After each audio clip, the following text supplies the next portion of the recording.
ya shule. Nataka tu nigonge kidogo kidogo moja moja ikwe dakika 4 nitoke.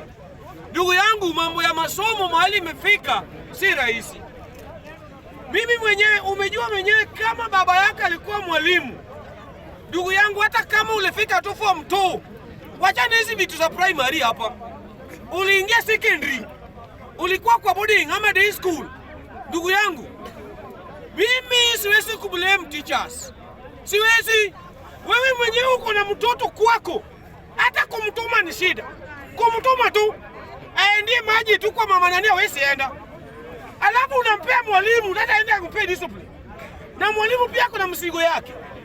Ndugu yangu, iwesekani. Uko na mtoto ni mwizi. Huwezi weka simu chini. Ukiweka simu anaenda anauza. Unamwambia tu dadi tulia tu. Na ujui ukimpeleka pale tena wao ndio wanachoma shule. Ndugu yangu, wewe kwa hii shule hii nini? Hii Gilgil. Ule msichana alikuwa anatembea na mtungi. Ndugu yangu, wewe unaweza pata sasa mwalimu angefanya nini? Msichana anatembea na mtungi, anaenda kuchoma wenzake. Alafu wewe mwenyewe unakuja unamwambia mwalimu, na mwalimu ni pastor. Wewe umeshasikia wapi mwalimu amechoma shule?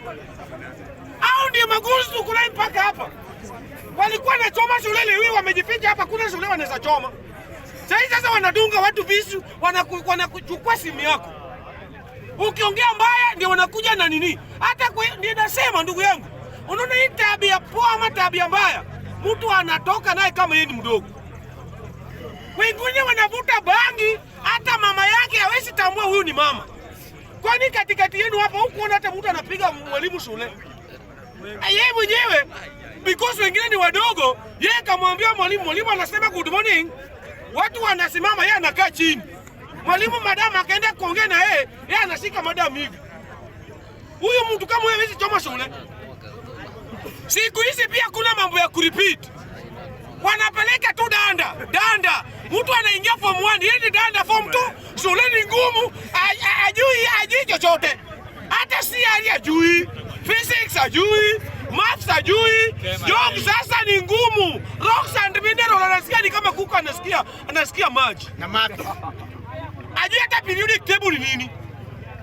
Alafu ni unapea msigo kama huyo, unapea mwalimu aende nayo. Mwalimu akimchapa kidogo, government walitoa mambo ya discipline. Kuchapa watoto kuchapwa.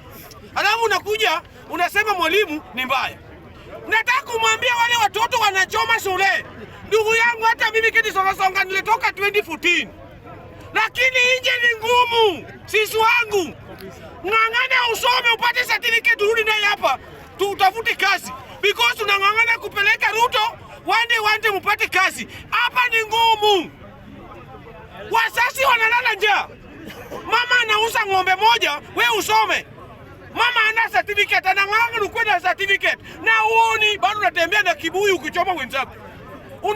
Unaleta shetani kwa nyumba yako, kwa boma yako. Alafu ukisapata mtoto, utapata kama sasa wewe umezaa mtoto, unaona mtoto ni ako na tabia mbaya na ujui ulichoma watu shule. Umesahau. Ndugu yangu, alafu mtu anakuja hapa ana blame single mothers. Ndugu yangu, mtu kama mimi babangu alikufa kitambo, nikabaki na mamangu. Huyo mama alinipea discipline ya kutosa. Hiyo ndio reason hata sigara nasikia, pombe hata sijui inakaa aje, hata bangi sijui. Because kulingana discipline nilipewa na huyo mama yangu, leo hii bado namtambua. Unajua hata kukaa na watu vile tuko hivi. Mtu ana discipline hata katikati ya watu hapa tunamuona tu. Ndugu yangu, wanaume wengine hata mtoto ajui amefanya homework. Ajui. Mama ndiye anaangalia mtoto asubuhi, unasikia mama nani? Wacha mtoto aende. Meeting pia waendangi. Wanaume waendangi meeting sawa. Pale sije waendangi. Waendangi. Mama ndiye unasikia mama nani amuka aende na huyo mtoto. Tujakataa wanalipa school fee. Lakini wanaume tuchukue responsibility. Nikiingia kwa mali ya babu wenu, sisi wajaka tumechoka na kulia.